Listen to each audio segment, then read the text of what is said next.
Oh, Charlie had a story. Welcome to the Munn Avenue Muse podcast, brought to you by the Munn, M-U-N-N, AvenuePress.com. It's the podcast where authors, avid readers, and creative minds come together to explore the stories behind the books and people who write them. I'm Charlie Levin, and today I'm joined by two thought leaders who have turned their deep experience in workplace strategy and real estate into a powerful new book called Work Then Place. First, we have Sara Escobar. Sara is a longtime workplace strategist whose career has spanned major global brands including Netflix, Hulu, and most recently Riot Games. She describes herself as a breaker of stuff who challenges the status quo of how work and place have been defined. Joining her is Corinne Murray. Corinne has a rich background in global workplace experience and real estate strategy with credentials from firms such as American Express and Gensler, and has taken a human-centered approach to workplace design that moves beyond square footage to meaningful culture and connection. Together in Work Then Place, Sara and Corinne guide companies through the evolving landscape of work in the 21st century, with frameworks, data, and accountability tools to build a strategy that lasts. So grab your favorite drink, settle in, and let's dive into how these authors are rethinking workplace culture and how they all come together. Okay, so welcome, Sara and Corinne. Thanks, Thank Charlie. you so much. So let's start out. Let me ask you, what inspired you to write Work Then Place, and how did the collaboration between the two of you come about?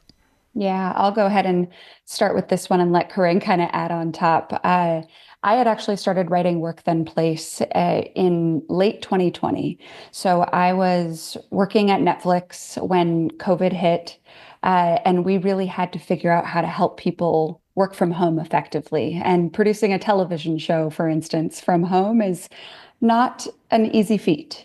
And so as we figured that out, I realized I really loved that change process and figuring out how we could help companies succeed in developing a new workplace strategy, because it had kind of been a long time coming.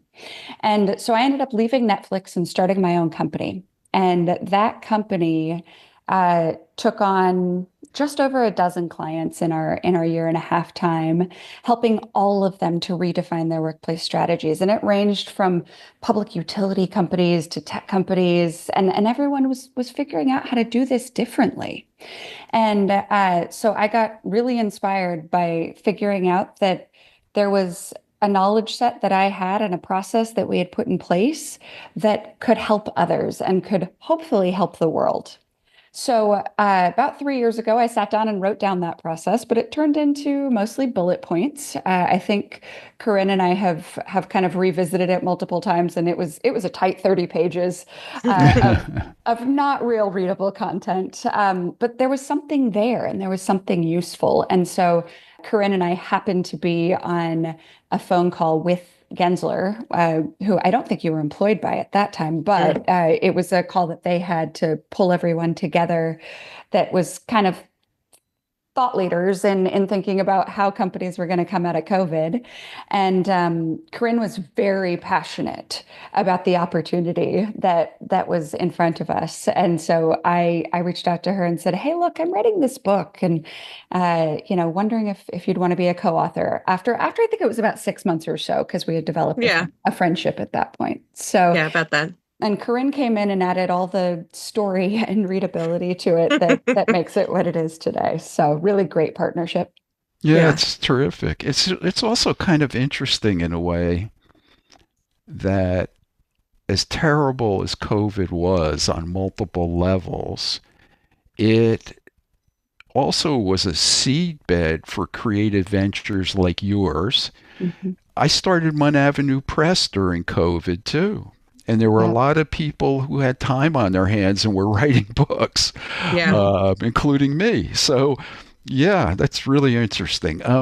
In the book, you talk about the fourth revolution. How do you, what is that, and how do you see Sure. that influencing the way we think about work just beyond the remote versus in office question? Yeah. So the fourth industrial revolution is part of the pattern of like the first industrial revolution happened in the 1700s. And that was basically the transition from a lot of farm labor, more manual labor into factory labor. And so these have been economic disruptions that have happened throughout time. So the first industrial revolution is sort of paired with the birth of capitalism. Then we have the birth of like steam and steel. Then we have computers in the through the 20th century within like the 40s, 50s, and 60s. And now we're in that fourth industrial revolution, which is obviously because we are here today in 2025, it's centered around AI and machine learning and what the evolution of computers in our society are playing. So the relationship that our book and the reason that we wrote it fits with this fourth industrial revolution is that it's actually turning out that this opportunity that I was so fired up about 4 years ago, it still remained true, but it was still very niche. But the thing that is actually stoking the fire for people to take action is the fact that AI and computers as they are today are completely disrupting our ways of working. And so even beyond where work is happening, whether it's in an office or someone's home or coffee shop or any of the other places you can, plug into an outlet and get power, we're being forced to reckon with what does work look like when AI is integrated into the conversation. Yeah, Yeah. And the fourth industrial revolution, I mean, really the age of AI, we had the opportunity to take advantage of working anywhere way before COVID, right? And Yes. now the age of AI is this new opportunity. So that's why we kind of refer to the fourth industrial revolution rather than a reaction to COVID, right? Yeah, Because Right. it's much bigger than that. it's much bigger. Yeah, yeah, and what you're doing is really forward thinking. People sort of get stuck in either the present or the past. Mm-hmm. And the people that don't look forward and figure out how to integrate AI into their workplace Yeah. and their processes, they're the ones whose jobs are really in danger. Well, and it's scary, so we get it, right? It's definitely a scary process, and in each one of the industrial revolutions and in every change in life, there's fear that goes along with it, but there's also opportunity if you can figure out how to grasp it. Yeah, yeah, absolutely. So the book avoids the like return to office debate that's been Mm-hmm. all over the news. Why was it important for you to move past that conversation, and what should companies be focusing on instead? Yeah, I think it folds very neatly into what we were just talking about of the situation requires much more than just return to office mandates that require bodies to be in a certain location for a certain period of time every week. So that's the reason that we didn't dig into it is because that anthill has turned into a mountain all on its own, and our goal with writing the book was to put it back into the proper perspective of, yes, having people back in an office together is valuable. We're not here to say that it's an invaluable, that it doesn't carry any meaning anymore, but it needs to be validated with why are people coming back to the office? Is it just to sit on back-to-back Zoom calls? Because if that's the reason, that's actually not a well substantiated reason to have people commute from their homes to just sit at a desk and do the things that they've proven they could functionally do through the pandemic sitting at their kitchen table. So It's really that validation exercise that we're trying to say, return to office, the intent for the most part, there were some more malicious players that just wanted people back because they said so, as opposed to we want people back for creativity, for innovation, for collaboration. They didn't really carry that logic through into, we're going to prove for ourselves and for you that more of it happens when we're together. Yeah. That So what that we're last leg didn't happen. Yeah, and what we're trying to introduce in this book is really a model that helps people understand the type of work that's happening through kind of a four quadrant system. And there's obviously the individual work that's the heads down. There's socializing, which can happen in person, can happen virtually. There's asynchronous collaboration, which often is virtual or via email or Slack or whatever it might be. And then there's synchronous collaboration, which, obviously tends to be a little bit more in person, but there's other ways that it can happen too. And so it's really about thinking about the best ways to get the work done and then designing the place, which we define as physical, digital, and experiential places around that. Interesting. Yeah, so this might be a question for you, Corinne. Can you tell us a specific story? You don't have to name the company in particular, but a specific story of a company struggling with this transition or adapting, how you might have helped them and what resulted as a change. From like a theoretical standpoint? No, like a real, so tell us something that really happened that you might have related in the book. Sure. So I actually haven't done any return to office strategy work, but where I'm currently working, we're basically figuring out what is a workplace strategy that assumes return to office is a non-issue. We have people coming back into the office. We're not pressing the issue. So we are now at this point where we're getting to do that exploration of, let's assume what's currently occurring is good. And now how do we improve upon it? Rather than sort of trying to engineer more of what people aren't necessarily ready to give, and instead testing what types of environments, what types of experiences are valuable in the office. As one example, like what's going to actually derive good value that will have people organize their weeks around being there for these types of things. So I think a lot of organizations are arriving at this point, if they haven't already gotten here, because return to office has created such a stalemate. And honestly, a lot of animosity between executives and employees. And so I think the smart organizations have, one, done everything they can to de-escalate return to office and say, either just come back these days and that's that. We're not going to have the conversation anymore. Or they've made that advanced move into, it's on us to design and provide things that are of value. And if things aren't of value, then that means that there's a gap in what we're providing for our employees. And I'll go ahead and give you an example of some of those things that are of value. I've done more of the actual designing, new workplace Sarah's strategies. been in the office more than I have been post-COVID. Yeah, I've redesigned, office strategies and workplace strategies for dozens of companies at this point, and everyone's thinking about what that new design looks like, or many companies. I'm not going to say everyone. That's a bold statement.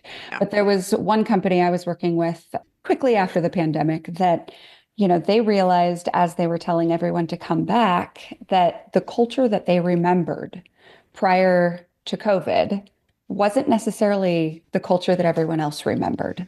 Yeah. And because they had unknowingly I guess knowingly, but hadn't put it together, hired 50% more people within the company. So 50% of the company just didn't know what they were coming back for and what this apparent need to be together was. So sometimes it means going back to that what and why and literally redefining how the culture operates and getting really clear on that so that people can actually link to it. Yeah. this is a really an important issue. So I want to ask you two maybe controversial questions, but I'd love your opinion. Go All for it. right. One is somebody close to me works for a big bank in New York that insists all of their employees come back 5 days a week, full stop, or see ya. Yep. And like you mentioned, disruptions. There's people that were employed by companies that moved to a less expensive, more rural environment that really is not a feasible commute back to Right. the office. So what do you think about those policies where it's like, boom, 5 days a week or not? Yeah. Well, mythical unnamed bank. They have their culture is very hierarchical. It's very top down, and it's one particular person's way or the highway. And so in that particular company, in that particular type of culture, I don't want to say, you just have to kind of accept it, but there is a level of that's the culture that you sign up for. And so therefore there are limitations to how much sort of lateral movement you as an employee will have, because they are a machine. And so that is the sort of thing that you're buying into. And I think that was true prior to the pandemic, of the banks. That is the one that is, especially rigid. And this was just a new iteration of where that rigidity existed. Right. And also said organization has a huge, very shiny multi-billion-dollar building that just is getting unveiled right now. And so for them, they want the proof of concept to be around, we spent all this money to make when you come here as great as possible. And so it's just competing priorities, which is unfortunate and frustrating because it's not matched with what the broader reality is showing, which if you look at Nick Bloom, who is an economist at Stanford University who has studied work from home patterns, work from home or flexibility is normalized at about 3 days in the office, 2 days at home. So it's that particular use case is anomalistic in comparison to what the broader culture, broader society is experiencing. And then in terms of like the ones of people moving home, like moving further away, that bait and switch, it's tough because, the people that did that are people around Sarah's and my age. People left because of cost of living. They went to go somewhere that's more aligned with what they wanted. And many of them got hosed, because there were several companies through 2020 and 2021 that were like, flexibility and remote work is the future. And then economic headwinds turned and then it changed. So, it's a much bigger sort of socioeconomic narrative that is just playing out in our particular backyard. But yeah, it's all part of what's been eroding employee trust in their organizations. I think the Edelman score for employee trust is like down to only 25% out of 100. So yeah, it's pretty staggering. It's like the lowest. I think it dropped an extra like point or two since last year. So the faith in what organizations can do has really sort of atrophied where employees feel like they are taken care of. So it's a much bigger crisis. Yeah. Sorry, Sarah, I know you want to say something. No, I mean, I just have to say, you talked a lot about that bank, and what they have decided to do has missed an opportunity. Mm-hmm. Now, maybe that's an opportunity they don't care about. That's okay. Yeah. But the opportunity is to look at how the market is moving and figure out if they want to be part of that movement. And historically, if you look over and over again, those people that miss the huge economic opportunities, they end up being not as important within a decade. And so it's one of those things that I don't know about you, but I don't think I'd take the risk. But they've decided to do so. Yep. And I think you're right. There's a huge investment in a new building that they don't want to be empty. Well, and Yeah. think about it. If you invested in that building, it doesn't mean walking away from the building. Corinne just Yeah, stated the 3-2 model is what we're seeing as has the best returns. Yeah. If you use the 3-2 model, you can actually fit more people in that building. It's just not every day. Yeah. yeah. It's a much bigger narrative about especially commercial real estate in New York City, which is its own flavor of commercial real estate around the world. yeah. Yeah. And I think that's what that's what won, like in Right. terms of what's important, that narrative and that commitment to, municipal growth is what was more important. Which is not super surprising for a Commitment to bank. No, not for them. They're committing to place versus work. That's Right. what to use your language. Exactly. And here was the second controversial thing that I've read several articles about. And you'll know what this means, but I'll just explain it for those listening that haven't heard this term. But it's 996. Mm-hmm. And for those listening who've never heard that, the idea is that particularly in Silicon Valley, and it's almost an import from China where it's Yes. expected that people will work from 9 a.m. to 9 p.m. 6 days a week, and that their work comes first, their company commitment comes first, and if you can squeeze in some family time, good for you. What do you guys think of that? I think that in command and control cultures, maybe. And if, like you said, a lot of this comes from China, where it's much more command and control culture just because of the way the country operates. But when you really get into Silicon Valley, this is why you're getting this major talent shift. Maybe not the only reason, but definitely one of the reasons why you're getting this major talent shift that we see going on in many different companies and many different industries. So I think people have realized throughout COVID and even prior to COVID, because you had your laptop and you could work anywhere, that you can balance work and life, and that demand is now real.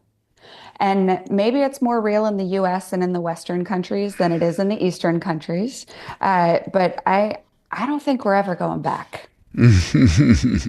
My concern with the 996 is that this goes back to the first industrial revolution of it's about squeezing the most amount of labor out of workers as possible. And so this is just our era of that. And so this is our era's back-breaking labor. Sweatshop mentality. And so, Yeah.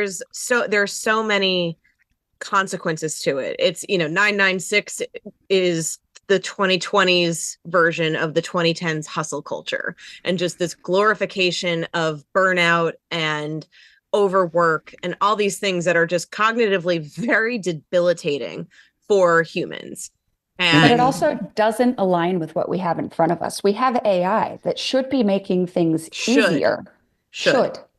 And so it means that we're using our tools wrong if we're having to use people on a 996 basis. Yeah. And it's and then when you think about it, this is not, as you said, it was the Industrial Revolution, but even the last several decades, if you graduated from law school and joined a big firm, you were 996 because the expectation was the associates would kill themselves to get promoted. And the model for the law firm was, let's bill as many hours as we can, so the more these fellows work. And it's true in finance. And if you're a resident at a medical school, this has been around a while.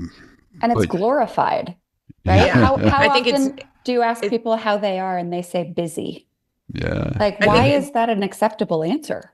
Well, yeah, that should not be the goal, to be busy, right? And I think what we're finding is, like, you're right, in law firms and medical and finance environments where there is no such thing as a clock, really.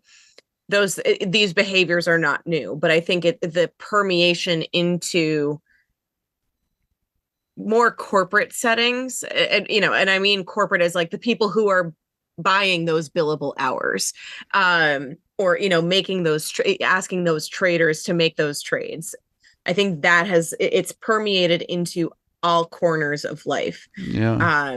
In a way that is, like I said, this is another socioeconomic thing that's much bigger than work than place. But, a lot of, my driver for writing this is because this is at least a corner of things that we can transform and make better, that creates less friction in our days and our lives, to just sort of have more relief. Yeah, yeah. And I do have a couple more questions, but I just want to mention that Work Then Place, subtitle is Navigating Modern Work and Where It Happens, is available on Amazon.com and BarnesandNoble.com. And I got a recent count that surprised me, but it is or will be available on 1,000 websites around the world. So, wow. Cool. I know it's on bookshop.org as well. Yeah, and your local bookstore can order it if they don't have it in stock. And one little trick one of our business consultant taught me, so he has a big family. He sends them all to libraries, and they ask for books like Work Then Place, and the libraries don't have it, right? Mm-hmm. But they want to serve their community, and they order the book. So that's another way to get it out there. And libraries can order the book directly from Ingram, where we also published Work Then Place. So I highly recommend it. So tell us, because many of our listeners are authors, can you share what the writing and publishing process was like for you two? Yeah. I think, we started with my bullet pointed 30 pages, and we kind of started brainstorming how could this become something that's really digestible, and worked on that for probably a year, just figuring out more content, more kind of stuff that we knew people would be interested in. And then Corinne and I took off for, I think it was a 4 or 5 day trip to the middle of nowhere in the desert out in Joshua Tree, and basically locked ourselves in a house in the middle of the desert and cut everything up into strips of paper that had, different ideas on each strip of paper, and figured out what the structure of this would be and where our gaps were. And ultimately ended up creating the acronym for Work Then Place, I think, there. Yeah, I think so. And then brainstorming, okay, W is what and why, like what pieces of paper that we've just cut up go with what and why, and O is operationalize, and, what goes with knowledge base, and what goes with all of the different areas that we had developed. And then we found our gaps, and it probably took us another year to write through the gaps. We did hire a book coach. She's fantastic. Her name's Holly Hudson, and she kind of helped guide us through additional thoughts that we could bring in, as well, as someone who was coming from more of a layman's view of what we were talking about, but had a lot of experience with developing books that were readable and interesting. And then she actually referred us over to Mun, because we just realized we didn't know what we didn't know about the publishing process, and how to even get a book on Amazon, and what Ingram even was, and all of those sorts of things. We're workplace experts, not book publishing experts. I would even take it a step back further. Like, I completely underestimated the weight of the editing process. Mm-hmm. It's a lot more. If you do it right, it's a lot more. I tell this story when I was finishing my first book, Not So Dead, and I was getting close to the end of the manuscript, and I met New York Times bestselling author John Sanford, and he said, when I finished the book, I probably go through it another 15 to 20 times. And that's just what I did. I went, you got to be kidding me. I'm struggling to finish it the first time. But by the time there was the copy edit and the line edit and the proofreading and the rewriting, it was 15 to 20 times. Yeah, that's true. But you want to get it right, which you guys took the extra effort to do. And Holly is fantastic. In fact, I did interview her for this podcast. Oh, amazing. So if you are listening and you want a good book coach, go to monavenuemuse.com and you'll find Holly's episode there. She's actually a stand-up comedian as well. So she's at night. That's what she does at night. Really fun she moonlights. Yeah. Well, that translates well to writing business and nonfiction books because they can be very dry, but she helps make them fun and interesting reads on their own. Yeah. We've worked with Holly on a number of books, and she's quite great. So, is there anything new you're working on, Dan? What's next for you two? Yeah, I think, we had to pare so much out of the book in order to make sure that we were keeping our readers with us. This is a very dense topic, and we worked really hard to make sure that it was digestible because of how enormous it can be. So at some point, we will probably be releasing like worksheets and like a workbook that goes along with the book. So that way you can really see, if we were to be running these projects, like a project with you, these are the types of frameworks we would actually be plugging in and using, instead of just the theory of like how we think it should go. And here's why.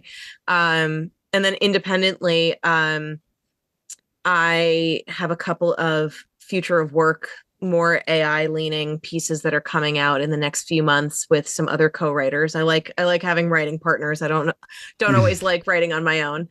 And yeah, I have a couple of other like creative things about, the industrial revolutions, the history of work that, are just rolling around in my head and will manifest at some point. I wonder if there isn't an opportunity to take what you've learned and apply it to some specific industries, where you might carve out a book about technology companies, and another about manufacturing companies.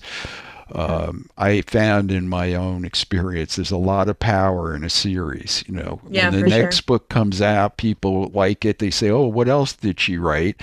And they go back and read the other ones. So you can build from a marketing and sales standpoint, you can build momentum. But you two also consult in this area. So if somebody wants to get in touch and engage you for helping them strategize their workplace approach, what website can they go to?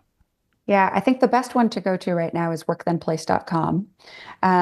Corinne also, she mentioned the other article she's writing, she runs a really great Substack, which one is Work Then Place, but also has the Workplace Strategist Substack that's great. My next project I'm working on is actually not related to Work Then Place, but it's a really fun book about the early days of Hulu. So I was fortunate to be employee number 2 at Hulu. Wow. And so we have a lot of fun startup stories that we want to get out before the Hulu name is sunsetted. But kind of in parallel working on the workbook for Work Then Place as well. But yeah, workthenplace.com is a great place to go right now. Well, terrific. And drop in at Amazon.com and look for Work Then Place. Yeah. Sara Escobar and Corinne Murray are the authors. It'll come right up, if you put in Work Then Place. So you can't miss it. It's bright green. So thank you so much, Sara and Corinne, for sharing your insights, your stories, and your book with us today. And if you enjoyed this episode, please subscribe, leave us a review, tell a friend about Mon Avenue Muse. And if you have a book idea or want some help getting it published or producing an audiobook version, which is something we should talk about for you too, do reach out to me at MUNN Avenue Press.com. So thank you for being here. Thanks, Charlie. Thanks, Charlie.